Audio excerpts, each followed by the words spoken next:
celestial steeds belong when you appear to us like gods on high?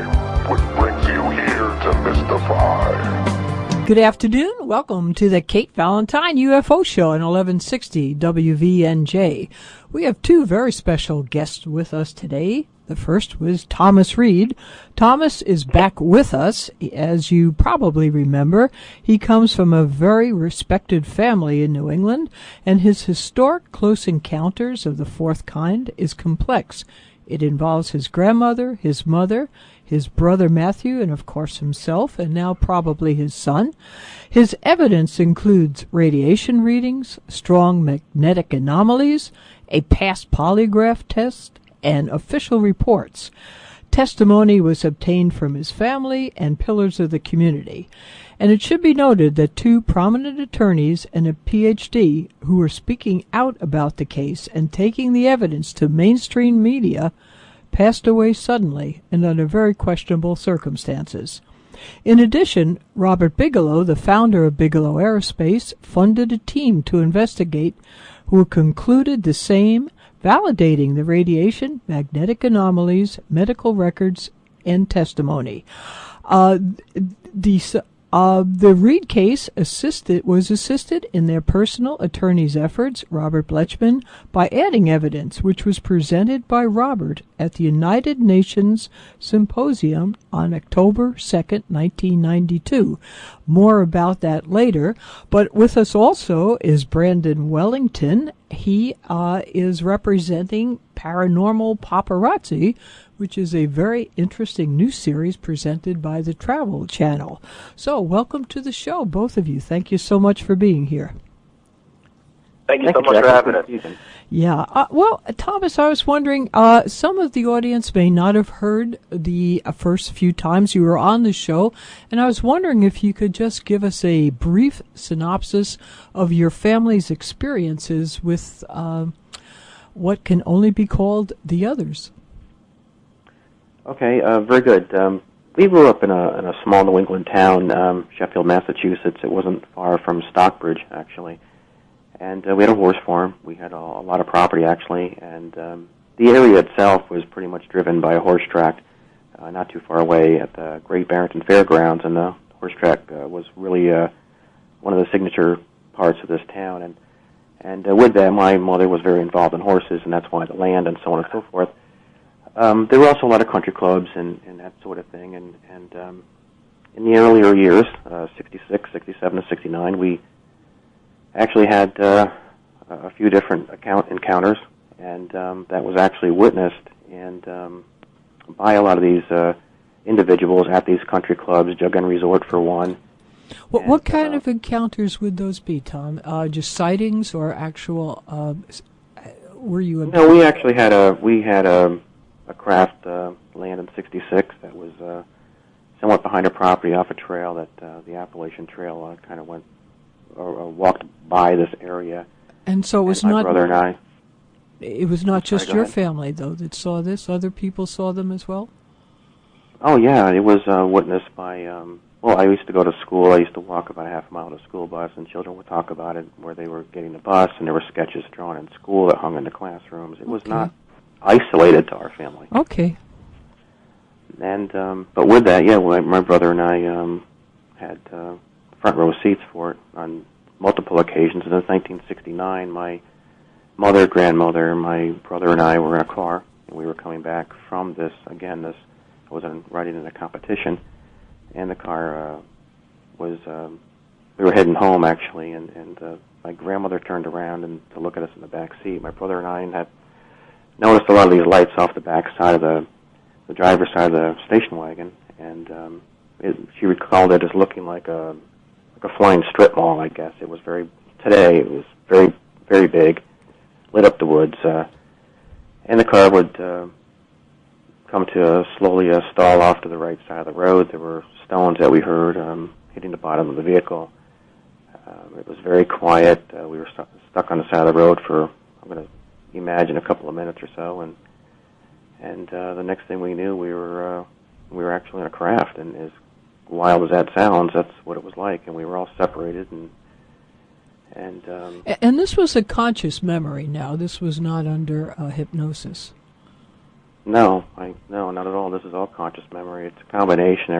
Everything we've pretty able to document, which we've been doing for a long time, is a combination of my mother's memory, grandmother's memory, my brother's and mine, and even some with my ex-wife. And so we've kind of sat down. I've kind of relayed this to people when I'm speaking, that it's almost as if I'm in a car with someone and something happens and you're talking and you lift up your head and you're hit by a vehicle and your car goes into a ravine and you hear the crash, you hear the glass breaking, you feel it, you sense it, but it all happens very quickly. Okay. That doesn't mean I have the best view of what happened, but the people across the street saw, the paramedics saw. So combined, you sit down together and go over it, and you can really put together exactly what happened, and that's really what we've done. Okay. So you're just driving along, and you saw these strange lights, you pulled over, or were pulled over, and the next thing you were on his craft. Mm-hmm. Wow. Yeah, that's exactly what happened. Wasn't that sort of frightening? Oh, it was very much so, but we were very young. I was 9 years old. My younger brother was 7, mm-hmm. and my grandmother, during that experience, she was the oldest. She was probably the most shook up by it. And oddly enough, my mother was probably the least bothered by it on that particular event.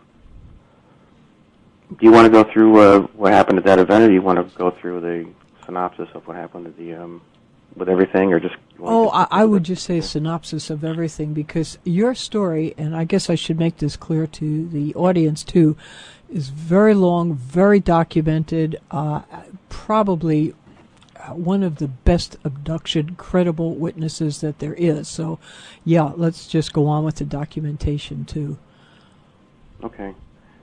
This part of this event was one that really, I think, sealed it for my family. They sold the farm afterwards, and we can certainly get back into what happened, but they sold the farm after this.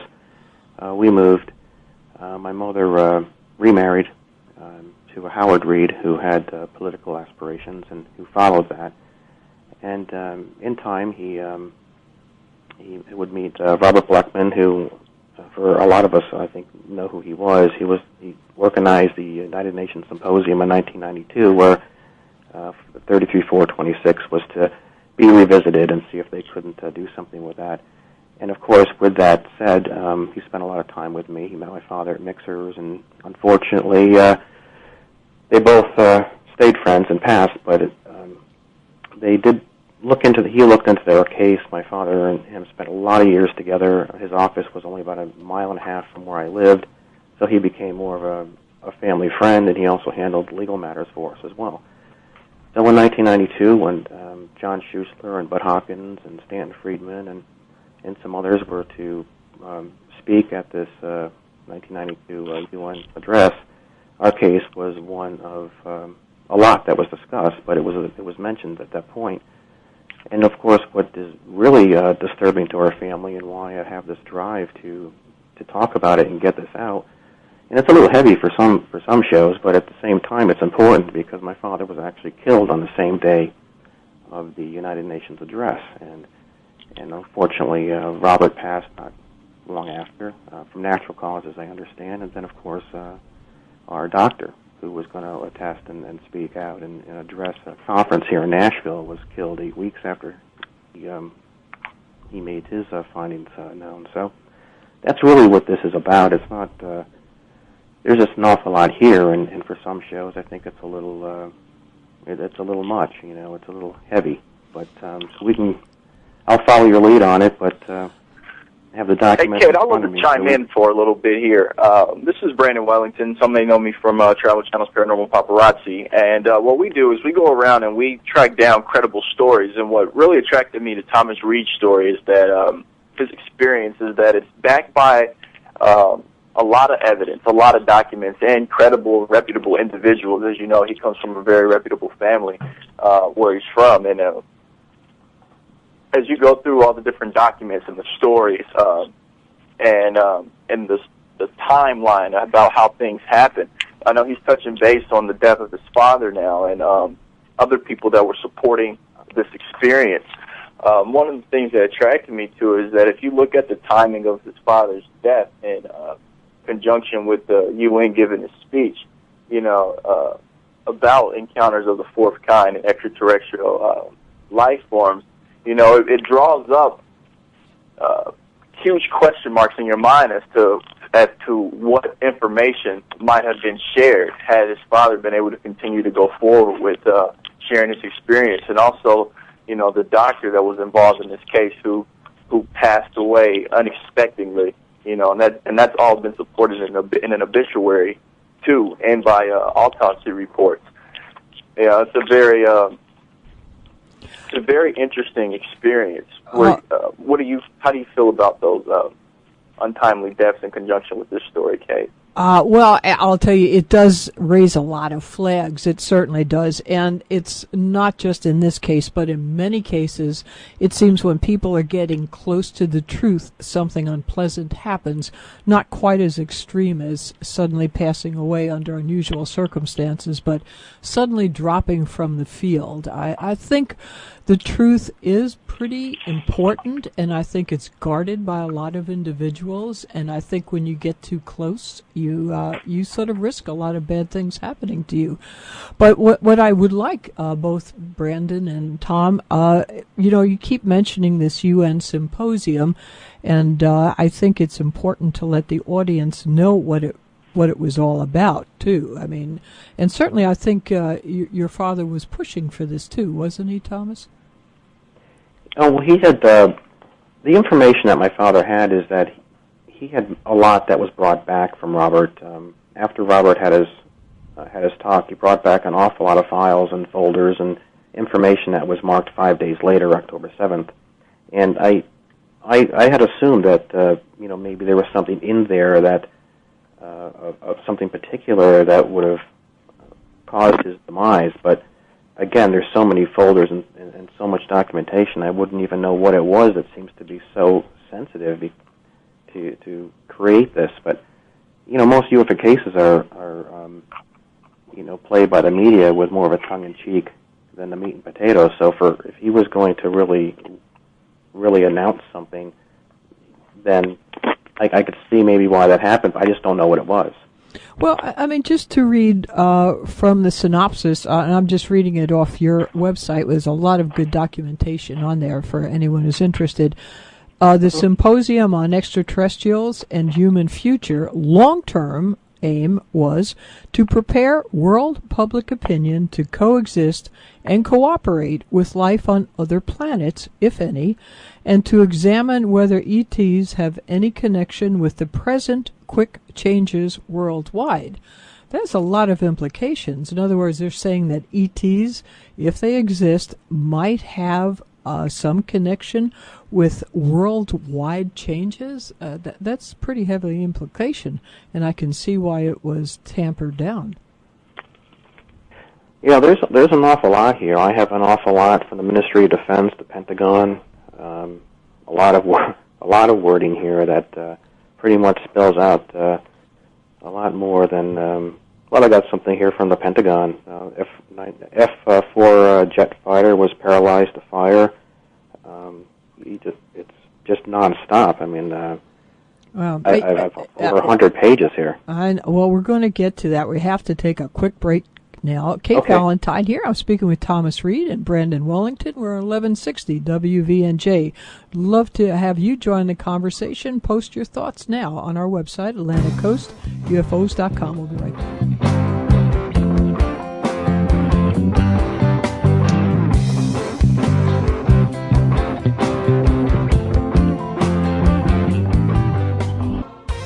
Hi, welcome back to the Kate Valentine UFO Show on 1160 WVNJ. With us today is Thomas Reed and Branden Wellington.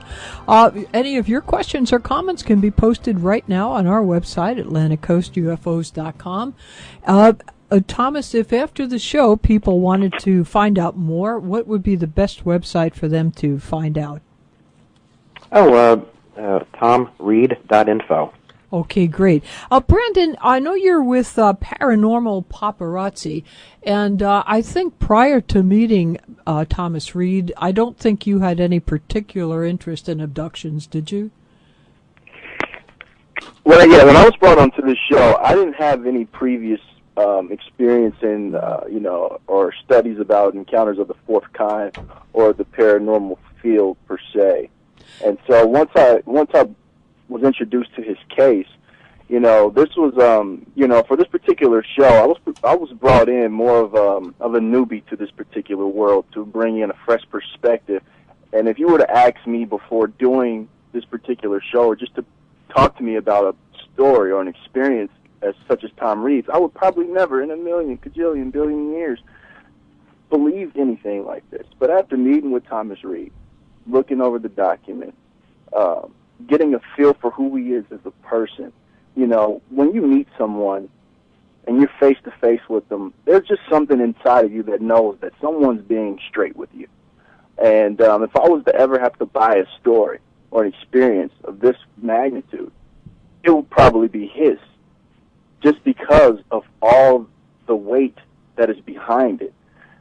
So, for what I do with this show, it's more, I more so connect with, people who aren't so heavy into this world, but I'm more of someone they can relate to, like on an everyday basis. I'm more of like the everyday guy who's not so heavy into this. So when I met with Tom, it wasn't as if I was coming in, with a huge understanding about this particular world. But it is pretty interesting, isn't it, that the press continues to treat this with the giggle factor, and people like Mr. Reed, who are so respectable and so accomplished and so documented and so driven, are still not taken seriously. Well, I mean, would you take it seriously? It's a hard thing to take serious because most people don't want to buy into that. And what we do with society, we tend to reject that which we do not understand. It's just natural habit. It happens in school from different hard subjects that you may take that you just can't quite wrap your mind around, all the way past that small level into further things into the world. It's the reason why certain people don't get involved in different businesses or other interests that just seem too elaborate for their brain to comprehend. We just reject it. We shun it. We move towards something that we can feel comfortable with, something that we can live with to make to make sense of the chaotic world that we live in. So, but on the other hand, I can understand the tongue-in-cheek factor that other people may take with it, but I think after but they don't take it. Tom, having an open mind. But you figure, all right. So a lot of people don't understand quantum mechanics, nor do they want to. But there is no tongue-in-cheek factor with that. If you tell someone you're a nuclear physicist, or you're an agrarian reformer, they'll say, "Oh, well, okay, that's fine."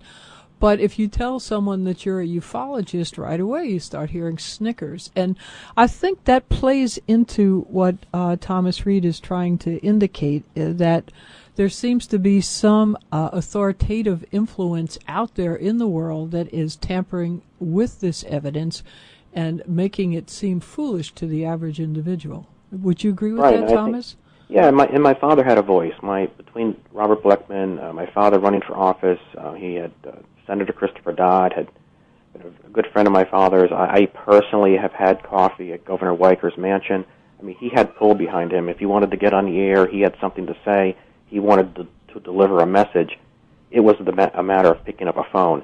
And I think when you have that, and you have the knowledge and the background and the files and the insight that Robert Bleckman brought to the table, you put the two of those together with some of my father's colleagues, if you will, he could have definitely made some noise. And I think that's what the problem was. And I think anytime somebody of that level has that kind of a opportunity, that you're going to be shut down. I'm a fashion photographer. I'm not my father. Although I've done pretty well for myself, I still sometimes wonder if I'm the right man to push this through or to get our point across. But he certainly was the guy to do it. And unfortunately, we lost him over it. Yeah. I mean, he was actually killed on the same day. See, that bothers me.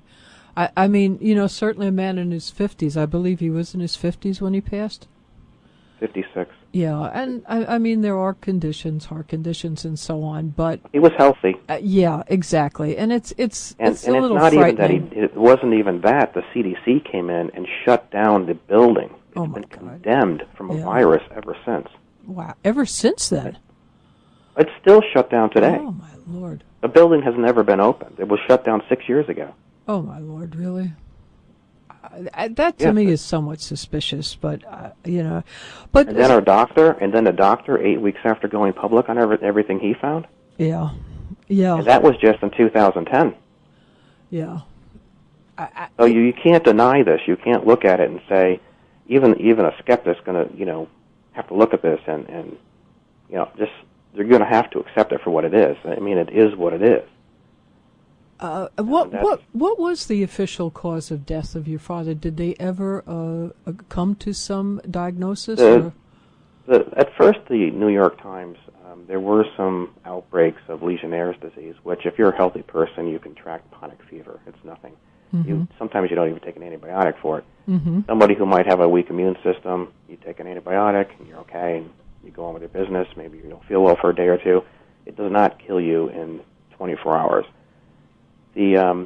What the CDC found was what they referred or spoke to my brother about. My brother was actually the one that was handling the media at that time. I was pretty broken up. I was very close to my father. Surely. My brother a little closer to my mother, believe it or not, and I was closer to my father, but they were red luminous sticks. And that's all they would tell us, large, long, red luminous sticks. And they found changed out or fresh ceiling tiles in his office shortly after while he was in the hospital, and that triggered them to focus on that particular part of the there were several offices in the lobby, but that particular office, and it turned out to be his, and there was some tampering on the outside of this wall unit, air conditioning unit, and that's where they found it, and it has been shut down and to this day. And the mayor of Bridgeport put a proclamation in town recognizing a day in his honor, and my father and my parents were, I should say, compensated by a check not to sue the school board for this because it had nothing to do to them. And there you go. And there's been a little bit of a memorial for him ever since. But it was definitely deliberate. No one else in that school got sick. No one else died, but it has been condemned. And yet you have to think, well, what could he possibly have been covering up, or what was he reluctant to reveal? I mean, certainly your family has had more than well-documented close encounters of the fourth kind, but it wasn't as if information was given to you at that time, or other than this... Oh, yes, there was. There was a lot of information. Well, all right. Well, we're going to he was working with Robert Bleckman, who came back from the UN with a lot of information. And Robert Bleckman had a lot of insight, and I think because Robert Bleckman actually had lung cancer, and they were good friends, that this was a good time to pass the torch to my father and let him run with what he had, because he was also a published writer before. So somewhere along the line, there was something that was going to be voiced, whether it was just one particular thing or a few things, but it was a combination, I'm sure, of the amount of information he had or had been given to him by Robert and or a few other of Robert's colleagues, that my father was going to write a very, very strong, hard-hitting book with a very heavy pen. And that's all I know. All right. Well, we're going to have to take another break right now, but let's get back to this as soon as we get back from break.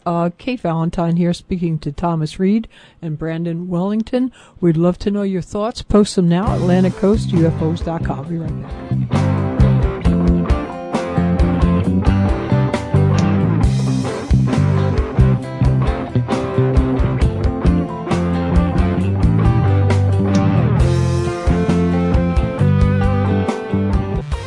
Hi, welcome back to the Kate Valentine UFO Show on 1160 WVNJ. With us today is Thomas Reed, Branden Wellington. Any questions or comments can be posted at AtlanticCoastUFOs.com. Tom, just before the break, you were talking about information that may have been handed, from Robert Bleckman to your father, and possibility of a book being written. Do you have any idea what they had been... what they had uncovered or discovered or had thought about? Well, I have about 115 pages of documentation statements from different departments, some stuff from Richard Hoagland, course, Robert. I'm looking through them right now. I have one thing that caught me when I was interviewing Tom Reed on our show is, you were saying recently about how, they're not bringing much of this to the forefront, but one of the documents that came back from the UN was written by Dr. Kurt Wellman. He was the Secretary General of the United Nations. It was dated in 1978, and they had said, quote, in this, that the United States authorities had established the fact that flying saucers were manned by visitors from outer space. And later on in there, they go on to say that workers in the Pentagon here in the United States, that they take this very seriously when you consider. We take this very seriously when you consider we have lost many men in planes trying to intercept them. Them being the unidentified flying object. Right. And what's interesting about that is that was back in 1978, and this is what this 1992 33-426 was all about, was trying to reestablish a group which was originally being talked about because of that information in 1978. So this was more of a I think this 1992 deal was more of a second try, really. Oh, yeah, that was another document from the United Nations, and it had said that it said unidentified flying objects operating in our skies on a regular, uninterrupted basis. The technology demonstrated by UFOs is futuristic, beyond the present capability of human technology. Therefore, we urge the United Nations to implement its decision, based off of most of the evidence that came from 1978 as well, as to what to do with it. Right. Well, also last week Frank Ficino was on. He was talking about the same thing that had occurred back in the 50s as well. So this is an ongoing thing. One of the listeners had written in also, Dale had wanted to ask you, Thomas, if someone from the UN has contacted you about what your father had learned. Has there been any recent inquiries? I mean, it seems like they make these pronunciations all the time, but nothing ever gets done about it. No, I haven't been contacted by anyone within the UN, no. All right, so Branden, what did you, as a sort of a newbie, if you will, to this field, what was your impression with this? Were you left feeling that there are UFOs, or do you still up in the air, no pun intended, as far as you're concerned? No pun intended. I'm more of a skeptical believer when it comes to this. Again, going in, honestly, no joke. Before I was driving there, I'm reading over my synopsis of the day, and I'm laughing to myself about this. Like, there's no way that this could possibly. I'm very curious. I'm curious, but I couldn't believe that this could be real. And then meeting with him, as I said, after meeting with him, reading the document, and getting a feel for who he was, I can't really say that I believe it on a 100% basis, where every claim that comes forward, I'm going to raise my hand and say absolutely. But on this particular instance, the evidence is very compelling and overwhelming. Yeah, it is. If it were any other anything else, you would definitely believe it. But one of the listeners had called in once, and I think they sort of summed it all up. They said it's so unbelievable that it is unbelievable. I mean, you believe it, but it's so unbelievable. Because, Thomas, maybe just if you could just tell us one episode that you and your brother had with these others, these aliens, whatever. I mean, you had even drawn sketches of them when you were in 4th grade, I believe. Yeah, I drew a few of them, and actually the first one that I ever had sketched is now in the Roswell Library. Yeah, I mean, just to give our audience some sort of a flavor of what this would have been like to have been abducted. Well, sure, I can tell you. My brother and I, and again, it was the two of us. We, to move along, I guess we're running short on time already. We, in September, it was definitely September 1966, we had what felt like a change in barometric pressure in the room. It was very odd feeling. We remember a light outside our window that looked like maybe a basketball of some sort. We were looking at that. We had what was almost a ghostly type of apparition, I guess. And we found ourselves at the top of a staircase shortly after that, and I kept looking through the stairs thinking that maybe we were going to be walking down them, but I was very, I wasn't struggling this. I was very at a calm place. I was, engaged in whatever this was, and there was a figure in front of me, and there was a figure behind my brother, and we were again at the top of the second floor staircase, and then, how would you describe that figure? Huh? How would you describe that figure? Well, it looked very, to me, and again, it looked almost like a whitish, ghostly figure to me at this point. And we started to walk alongside of the staircase, not going down the staircase, and it was as if the ground just changed beneath my feet, and we found ourselves at the top corner of our property. Now, I was not allowed to go past this line of property. We were very young, and if I had fallen off my horse or what have you, my mother would never know where we were. I mean, we barely had telephones back then. So my brother and I, we were kind of surrounded at this point with these figures that looked a little bit more in focus to us, more of a maybe half human and half of what maybe discussed on the shows or online. It wasn't really that extreme, but it was it looked somewhat human, a frail human-like features. And then we continued to walk. I was actually first, for whatever reason, walking through this little path. I passed a huge rock, like a boulder on the left-hand side, which was probably about 5 or 6 feet up, maybe about 15 feet wide. Walked by this rock, and then this path that I was on dropped off to the left side a little bit. There was a very narrow path, and this path just kind of went in maybe 15 or 20 feet, and there was a tree there that I remember looked somewhat like a wishbone, and a cockeyed wishbone tree. And when I got past that tree, I looked to the right, and there was this craft that looked like about, maybe 30, 40 feet wide, maybe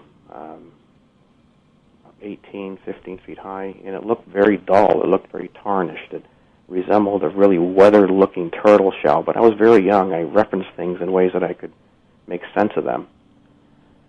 And I stood there for a while. I remember I came on this thing maybe at the 6-inch mark, if it's a ruler, and there was actually a figure at about the 11-inch mark.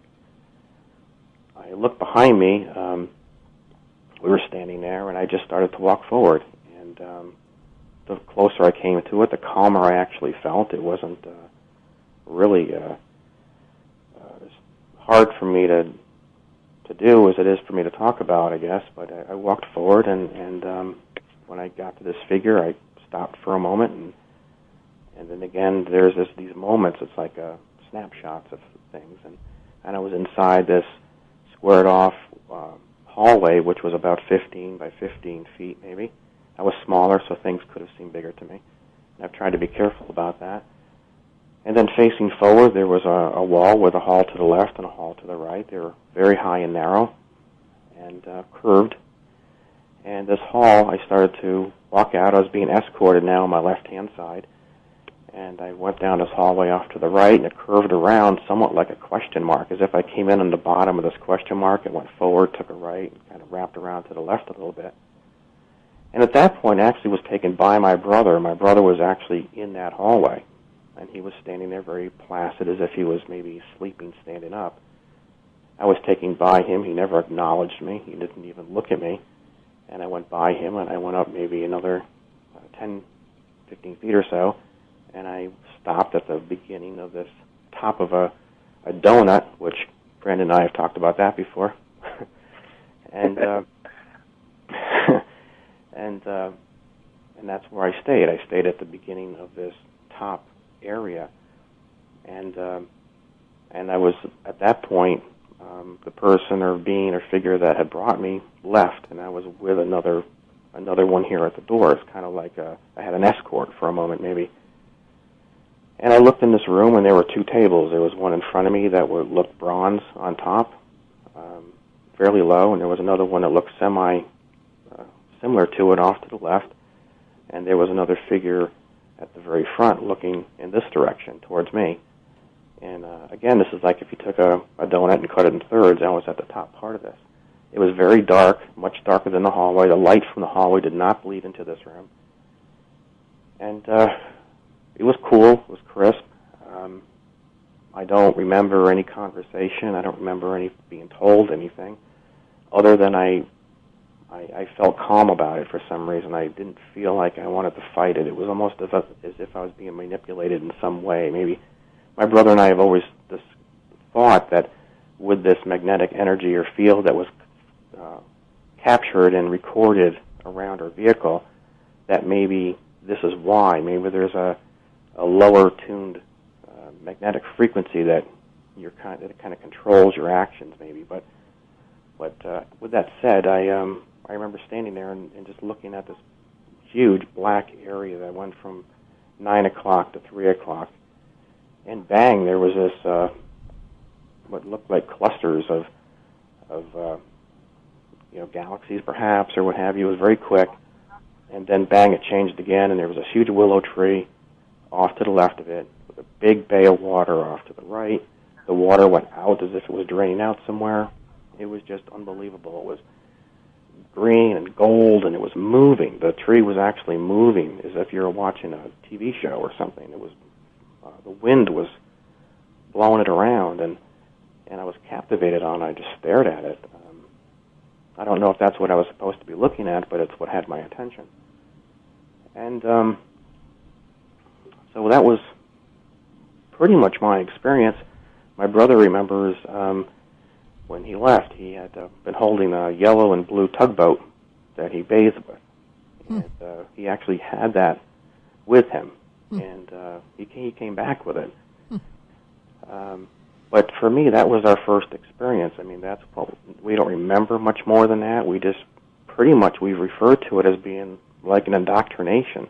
I'm sure there's a lot that I don't remember, but that's what happened. And the second time this happened, it was somewhat similar to that, but without the video or the screenshot that they gave us. But my mother actually searched the property. She put on the floodlights. She saddled up her horse. She heard this huge bang, and my grandmother stayed in the front yard. We have a screen porch. She would watch the property. Mother took off looking for us. She later found us in the driveway, and we were very placid. My brother and I were like locked on each other. I was on top of a hill a little bit. He was a little bit lower than I was in the driveway, just kind of staring at one another. She gave us baby aspirin, she says, and wiped us down with towels. I do remember part of that. We slept in the living room on a sofa. My brother stayed on the other love seat. Had a fire and everything, and they stayed in the living room with us that night. Wow, that's certainly that's sort of mind blowing, as they used to say. Unfortunately, we do have to take a commercial break, which seems pretty mundane after that story. But Kate Valentine here. I was speaking with Thomas Reed, Branden Wellington. We're on 1160 WVNJ. We'll be right back to speak to Thomas and Branden about these very important stories that should be brought to the public attention on multi-generational abductions. We'll be right back.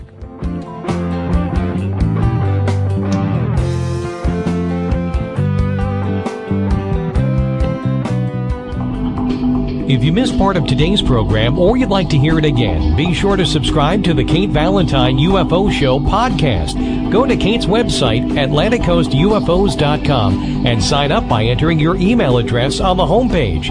Every week the show will be delivered right to you, so you'll never miss another intriguing, thought-provoking interview with the top names in the UFO field. Sign up today for the Kate Valentine UFO Show podcast at AtlanticCoastUFOs.com.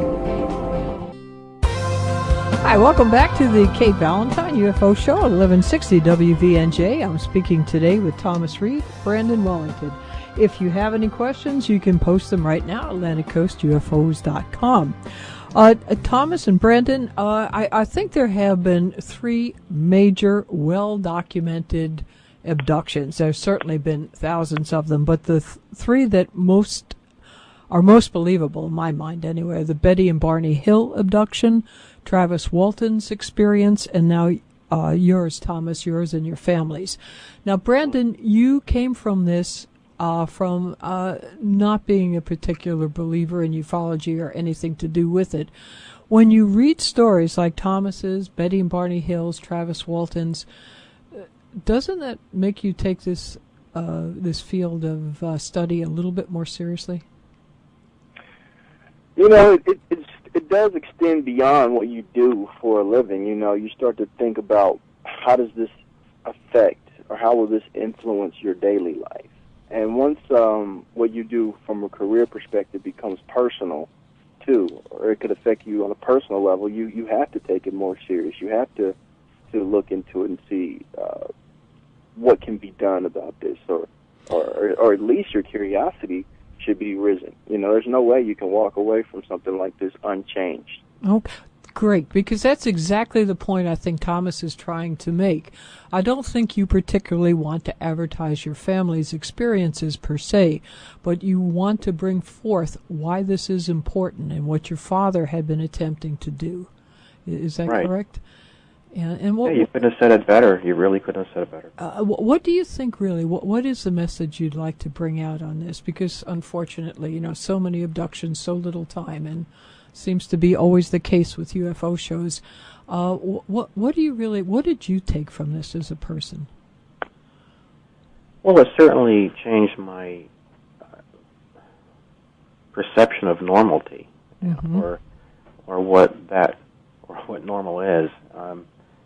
You know, if I were to recap quickly, it would be my earlier days in school. I walked into my first day of fourth grade, and again, this wasn't isolated to our family, so there are all these sketches and drawings from children all along the back wall from the year prior. Again, this was my very first day of walking into my fourth grade class. And I stood in the doorway, and the teacher had come up to me and asked me my name and asked me to take a seat. And I just stood staring at these sketches from children, and I had said, they're not green and they're not from Mars. And wow. And she said, well, how do you know that? And, of course, at that time, there was a little bit of buzz around town, which is why, you know, a lot of these children had this, I guess, project to draw what they wanted. But so there were a lot of children my age there, and some that I'm trying to reach out to. But as far as what it brings to me is it's not just as an isolated type of thing or as weird or as strange as I used to think. There's an awful lot of people that I've spoken to that have witnessed and had similar accounts. The issue is here that there are not a lot of tangible documentation, and I think our history holds value with that, and that's where the drive to do what I can comes from. And but again, I'm focused on the facts regarding the accounts, and as well as my father's connected passing, and I don't want to do anything that will taint his history or his memories, or certainly my mother's, and so on. So I need to be very careful on how I continue to approach this. But I am driven to get to the bottom of it and see that this information is seen by a circuit court judge. Now, I have a lawyer who is actually filing suit to see that my documentation of what we have will be reviewed in a court of law. And I really don't see how I can lose that. No, I don't either. Do you ever get any help from, let's say, the others or aliens or whatever these creatures are that you have visited you? Do you ever get a feeling that they might help you to bring this forth? I don't. No, I guess I can't say that I do. Yeah, they seem very secretive. The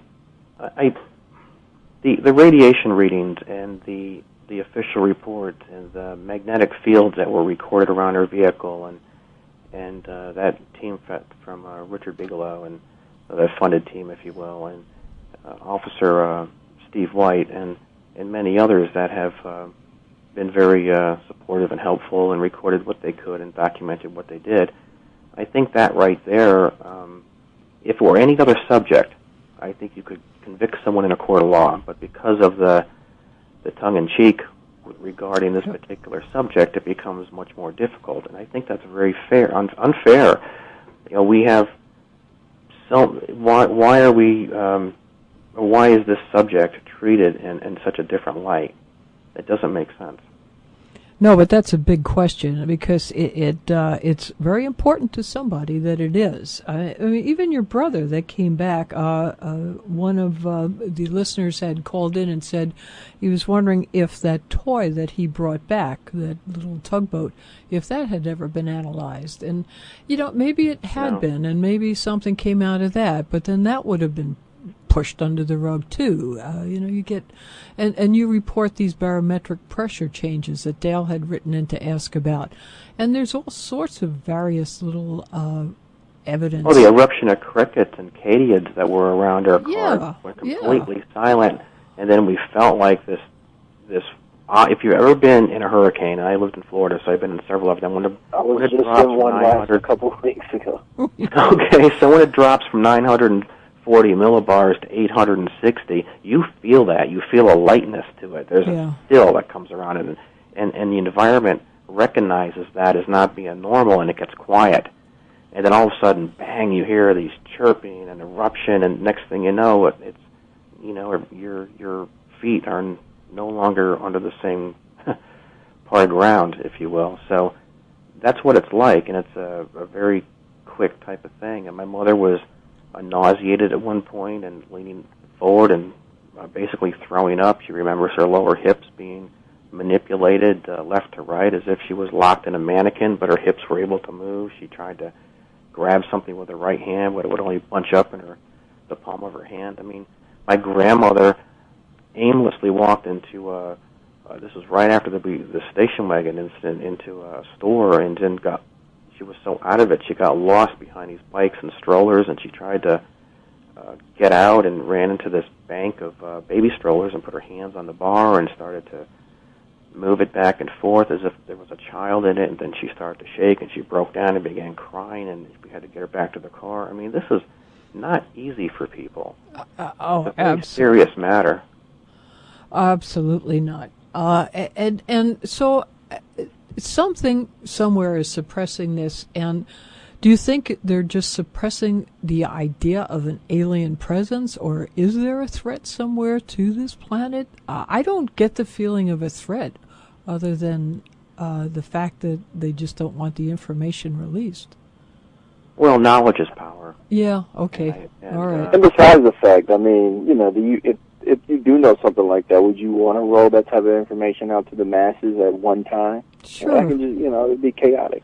Well, they have said that NASA now is starting to slowly but surely release this information. But, I always get somewhat annoyed by that, as if the people in power are somehow superior or more able to handle that information than the general public. I think. Right. I mean, we put them in that position. They were one of us before being voted to whatever position they have. So, they're citizens. I know. As well. I know. And I think the general public is greatly underrated, especially in this country. I really do. But, Thomas, I'll tell you, one prediction on your part has come true. The end of this hour has come way too quickly. So it always does. It comes around quick. Oh my gosh, we could go on for hours. And Branden, you too. I want to make sure both of you want to get information from both of you. If our listeners wanted to follow up on this. So, Tom, I guess just go to tomreed.info. Is that the best way? Yes. Okay, and there's so much information on that website that we couldn't even begin to cover in an hour. And Branden, congratulations, a new show on the Travel Channel, new series. Thank you. Thank you. Yes, we just completed season 1 a couple of weeks ago. Okay. And hopefully things go well, and with the numbers and ratings, that they want to bring it back for season 2. So right now we're pushing to bring back season 2. Okay. And I'm also doing my own thing. Before getting into reality TV or entertainment news, I'm an actor as well. So okay. I'm back on that front, pushing that side of my career. Okay, because, after a while, things that go boom in the night tend to be just a tad scary there. But, all right, well, I want to thank both of you so much for being on the show. It was a great show, very interesting, and I hope our audience got a lot out of it. Thank you again. Thank you. Thanks, Becky. Okay. Thanks, Branden. Yeah, thanks both of you. And thanks as always to both Bill and Dave. They're always here to offer all their help in bringing the show out to you. Thanks to our sponsors for their support. Mostly thank you for listening and for all your comments. They bring so much to the show. If you've missed any of this broadcast, you can hear it again Sunday at 4 or on our podcast and now on YouTube. So have a great weekend. We'll see you next Friday at 1 when Tom Fusco will be back with us. So we'll see you then. And remember, in the meantime, keep your eye on the sky. Bye.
Speaking out about the case and taking the evidence to mainstream media, passed away suddenly and under very questionable circumstances.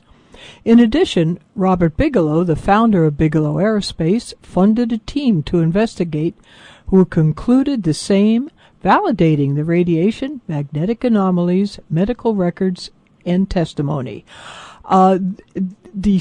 The Reed case was assisted in their personal attorney's efforts, Robert Blechman, by adding evidence which was presented by Robert at the United Nations Symposium on October 2nd, 1992. More about that later. But with us also is Branden Wellington. He is representing Paranormal Paparazzi, which is a very interesting new series presented by the Travel Channel. So, welcome to the show, both of you. Thank you so much for being here. Thank you so much for having us. Yeah. Well, Thomas, I was wondering... these country clubs, Jug Inn Resort for one.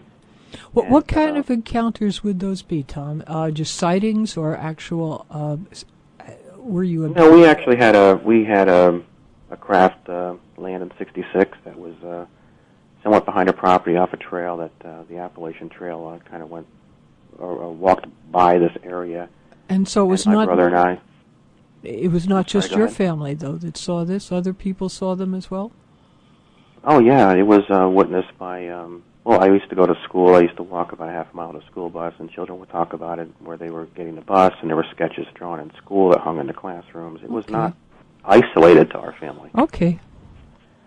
And, but with that, yeah, my brother and I had front row seats for it on multiple occasions. And in 1969, my mother, grandmother, my brother and I were in a car, and we were coming back from this, again, I was riding in a competition, and the car was, we were heading home. Some of the audience may not have heard the first few times you were on the show, and I was wondering if you could just give us a brief synopsis of your family's experiences with what can only be called the others. Okay, very good. We grew up in a small New England town, Sheffield, Massachusetts. It wasn't far from Stockbridge, actually. And we had a horse farm. We had a lot of property, actually. And the area itself was pretty much driven by a horse track not too far away at the Great Barrington Fairgrounds. And the horse track was really one of the signature parts of this town. And with that, my mother was very involved in horses, and that's why the land and so on and so forth. There were also a lot of country clubs and that sort of thing. And in the earlier years, 66, 67, and 69, we actually had a few different encounters, and that was actually witnessed and by a lot of these individuals. Mighty phantoms of the evening sky, to whom do these celestial steeds belong? When you would appear to us like gods on high, what brings you here to mystify? Good afternoon. Welcome to the Kate Valentine UFO Show on 1160 WVNJ. We have two very special guests with us today. The first was Thomas Reed. Thomas is back with us. As you probably remember, he comes from a very respected family in New England, and his historic close encounters of the fourth kind is complex. It involves his grandmother, his mother, his brother Matthew, and of course himself, and now probably his son. His evidence includes radiation readings, strong magnetic anomalies, a past polygraph test, and official reports. Testimony was obtained from his family and pillars of the community. And it should be noted that two prominent attorneys and a PhD who were home, actually, and my grandmother turned around and to look at us in the back seat. My brother and I had noticed a lot of these lights off the back side of the driver's side of the station wagon, and she recalled it as looking like a flying strip mall, I guess. It was very very, very big, lit up the woods, and the car would come to slowly stall off to the right side of the road. There were stones that we heard hitting the bottom of the vehicle.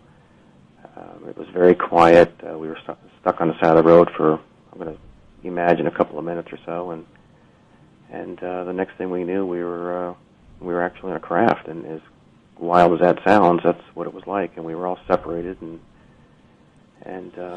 this was a conscious memory. Now, this was not under hypnosis. No, not at all. This is all conscious memory. It's a combination. Everything we've pretty able to document, which we've been doing for a long time, is a combination of my mother.